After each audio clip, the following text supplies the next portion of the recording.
بسم الله الرحمن الرحيم والنازعات غرقا والناشطات نشطا والسابحات سبحا فالسابقات سبقا فالمدبرات أمرا يوم ترجف الراجفة تتبعها الرادفة قلوب يومئذ واجفة أبصارها خاشعة يقولون أئنا لمردودون في الحافرة أإذا كنا عظاما نخرة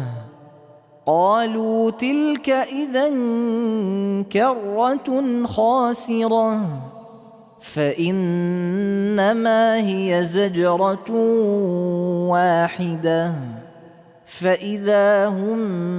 بالساهرة هل أتاك حديث موسى إذ ناداه ربه بالواد المقدس طوى اذهب إلى فرعون إنه طغى فقل هل لك إلى أن تزكى وأهديك إلى ربك فتخشى فأراه الآية الكبرى فكذب وعصى ثم أدبر يسعى فحشر فنادى فقال أنا ربكم الأعلى فأخذه الله نكال الآخرة والأولى إن في ذلك لعبرة لمن يخشى أأنتم أشد خلقا أم السماء بناها رفع سمكها فسواها وأغطش ليلها وأخرج ضحاها والأرض بعد ذلك دحاها أخرج منها ماءها ومرعاها والجبال أرساها متاعا لكم ولأنعامكم فإذا جاءت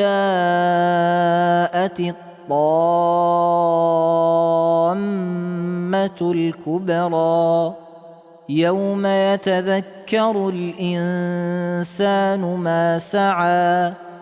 وبرزت الجحيم لمن يرى فأما من طغى وآثر الحياة الدنيا فإن الجحيم هي المأوى وأما من خاف مقام ربه ونهى النفس عن الهوى فإن الجنة هي المأوى يسألونك عن الساعة أيان مرساها فيم أنت من ذكراها إلى ربك منتهاها إنما أنت منذر من يخشاها كأنهم يوم يرونها لم يلبثوا إلا عشية أو ضحاها